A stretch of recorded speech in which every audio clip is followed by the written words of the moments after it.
Hi, I'm Lisa Lehman. I am the 17th Ward Democratic Committee Chair, and joining me today is Onondaga County Legislator Nodesia Hernandez. Thank you for joining us. Of course. And I'm wondering if you could start us off by telling us a little bit about yourself. Yes, as you stated, my name is Nodesia Hernandez, and I'm a legislator for the 17th District. Um, I am a mother of three. I have a set of 23-year-old twin girls. Oh, they turned 24 October Mm. 17th, and a 32-year-old son. I think that's important because as mothers, we're raising kids. So raising kids, you hit a lot of challenges, right? And being an elected official, you also hit a lot of challenges.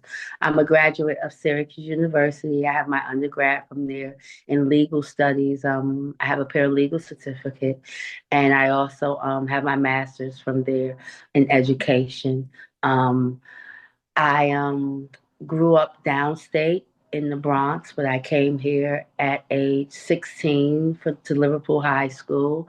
I went back home to Bronx Community College, and I came back and transferred to Syracuse University. I was educated in the Syracuse City School District for 17 years. And I wear that as a badge of honor because I worked with special education students and students in danger of failing. So I feel like I've been an advocate for a while now. I also work in the New York State Senate office for the last going on about 7 years now with New York State Senator Rachel May. So doing a lot of advocacy and legislation and public affairs work on that level. I am just a woman out here trying to make a better life, not only for myself, but the constituents that I represent in this district. And I'm doing that through the experiences that I learned as having to advocate for myself and my family over the years. Okay. And let's talk a little bit about those constituents. So tell me, please, a little bit about the 17th District, what neighborhoods it includes, and the people. Yes, my neighborhood is very diverse because my neighborhood consists of two of the most impoverished apartment complexes, Parkside Commons on East Fayette Yeah. Street and Springfield Gardens up here in DeWitt by Lemoyne College. But it also is comprised of homeowners and people who've been a part of their neighborhood forever, including the 17th Ward. Mm. Um, I have a lot of businesses in my district as well. I have Erie Boulevard. So my district goes from Washington and State kind of all the way up to the village of DeWitt.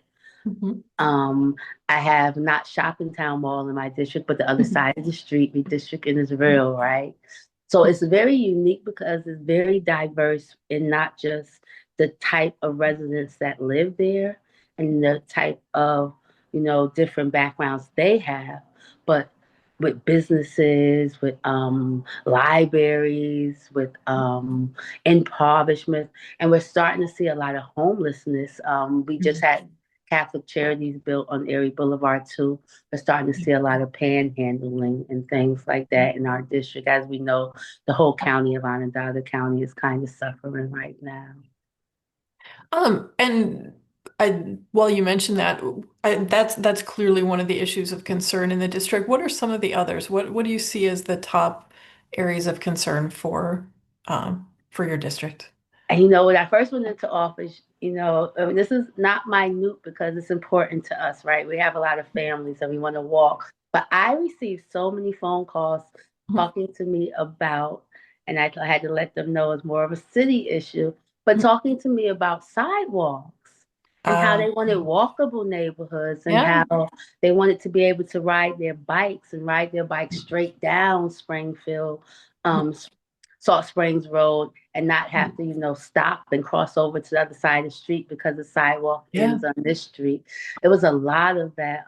Even from Geronio Daycare School, they reached Yeah. out and talked about sidewalks and their parents needing to have sidewalks if they took the bus to get their students there. We have had some economic development and some sidewalks put in, but just not enough. We need more like walkable neighborhoods in our district. I mentioned before, even Erie Boulevard, sometimes people take buses to work or they want to take a bus to shop, and you need to have those sidewalks on Erie Boulevard to be able to walk and you're not walking in the street in Yeah. danger. cars passing. Another issue that we had was just economic development. Like I said, I mentioned the apartment complexes, and it's been in the newspaper recently about Parkside Commons, and there's a new apartment complex owner, and right now he might tear down a couple of buildings. And I'm not saying that we don't need change up there, but it's just scary because if you tear down a couple of buildings and you leave up enough for 200 residents and then you build for another 200 residents, it's leaving out about 400 residents. And where are Yeah. they going to go? So that's a pressing issue right now. Where are they going to transition to? They're going to have help transitioning out, and I know many families been up there for over 50 years. Yeah. Yes, our Boys and Girls Club and our food desert. We have a food desert, even though we have Wegmans that's kind of far in DeWitt, away from Springfield, Garden Apartments and Parkside Commons Apartments, and even just me, just residents right here. Yeah. Um, Trying to bring fresh fruits to the neighborhoods is important right now for us. It's a lot of pressing issues just because of the climate that we're in right now with the government. Yeah. Cool. Transportation. I remember when I first moved here. I've been living here about 5 years. There was a bus that ran down all the way Salt Springs Road, Radcliffe, and now that bus comes Yeah. maybe like once in a while. But Yeah. just having the transportation to be able to get to places that you need to get to around here without having to take a bus back downtown to transfer to come back up here to shop. Yeah. And I mean, if buses don't come very often, you can't rely on them, right? No, you can't. And there's a pretty high percentage of folks in this county who don't have a car, and I know that that presents some pretty serious challenges, right? Yes. And also, I don't want to talk all bad because we do have like the Shake Shack just came. We have Hmm. Chick-fil-A that came to Yep. Erie Boulevard. But when you ride up Erie Boulevard, we have a lot of open available property that's just sitting there and is rotting away. It kind of reminds me of like little small shopping town stores that are just sitting there for years and just rotting away. We need some more businesses to come and make our 17th district a little bit more vibrant. So I'm appreciative of Chick-fil-A and Shake Shack. Yep. And they seem to be drawing big crowds. Every time I go by there, there's a line around the block. I haven't been able to get in Shake Shack. I even tried them. I give them, congratulations for coming to my district. You're right, around the block. Yep. So let's connect these things. Can you talk a little bit about what the county legislature can and can't do to impact those issues? Like, what are some of the things that it can do? We definitely need to put more money towards housing. We Mhm. do have we have one major housing project going on now, and it's kind of spearheaded by the city of Syracuse. It's on East Genesee Street. But we need more economic development on this side of town, and we need more housing on this side of town.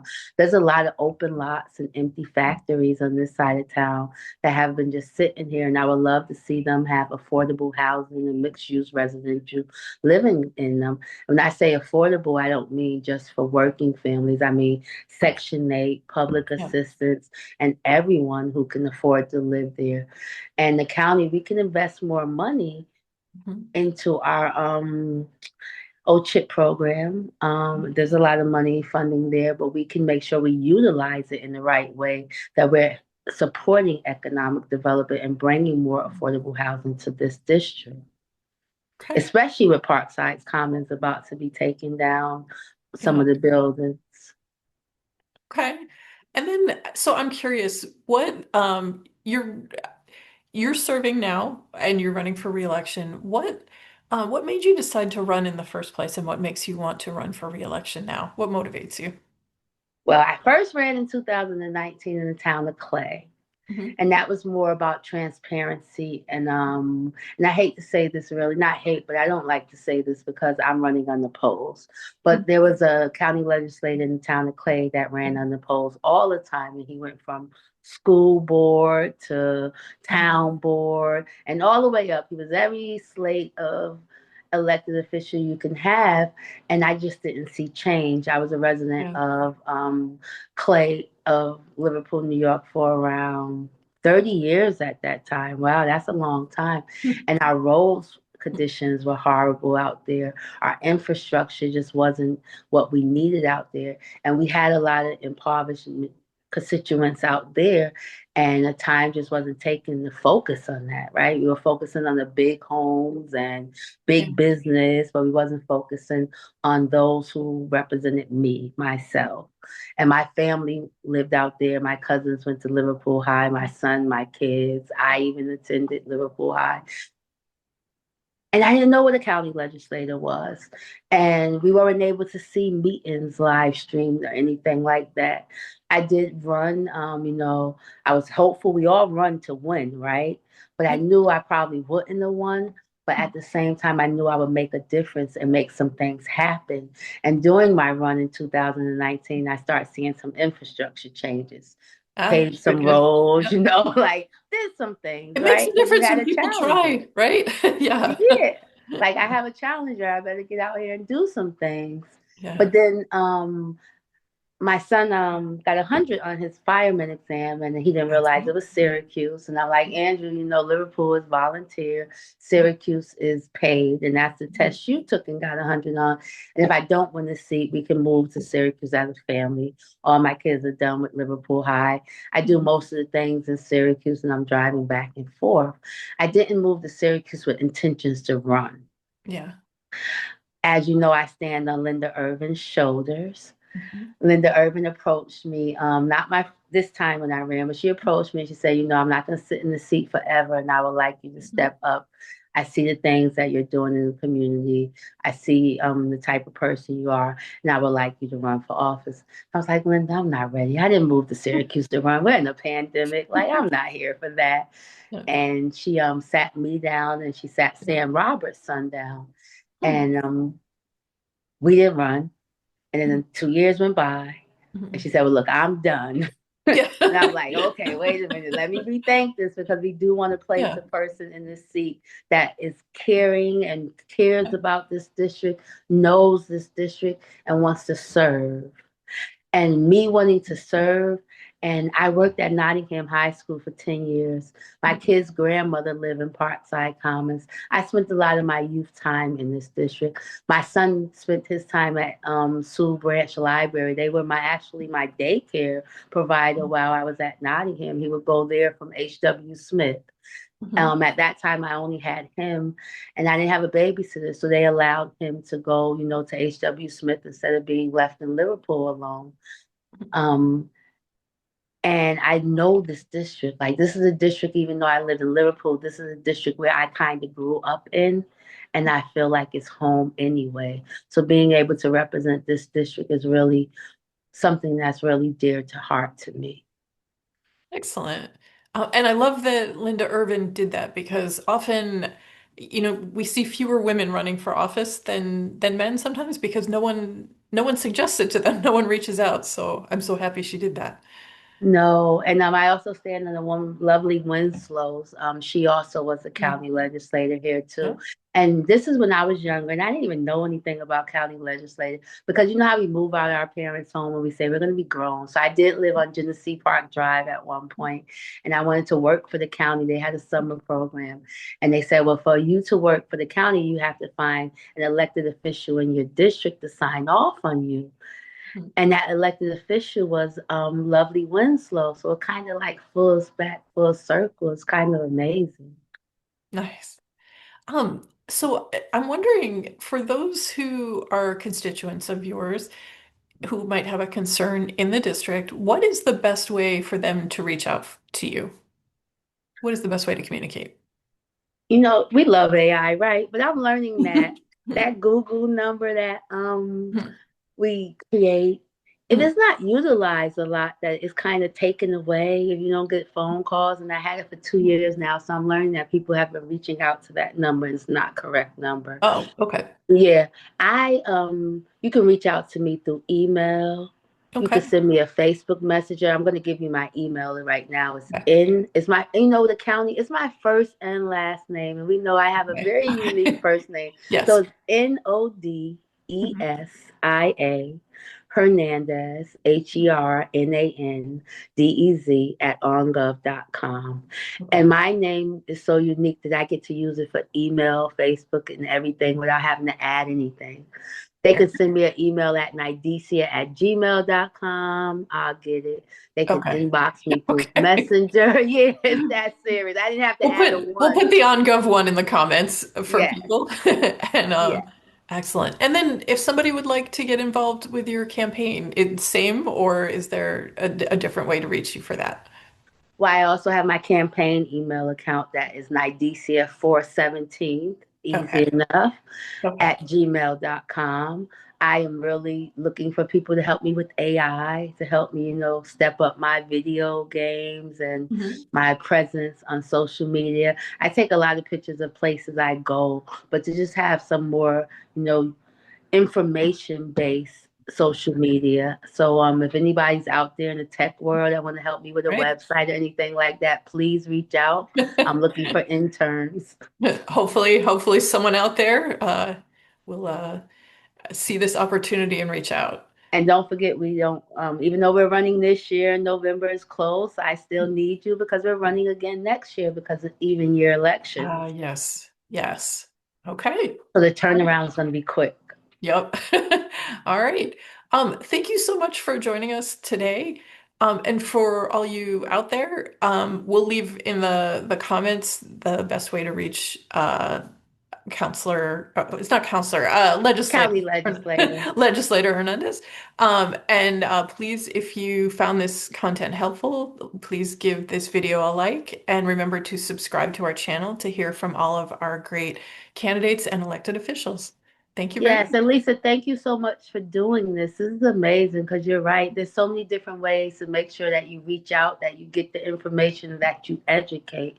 And I'm glad that you have done this for those many people out there listen to podcasts. We're giving it a try. Nobody likes the knock on the door. Nobody likes the phone calls. So this is a way to connect with people without interrupting their dinner. So Yes, hopefully it will help. Thank you so yes. much. Okay.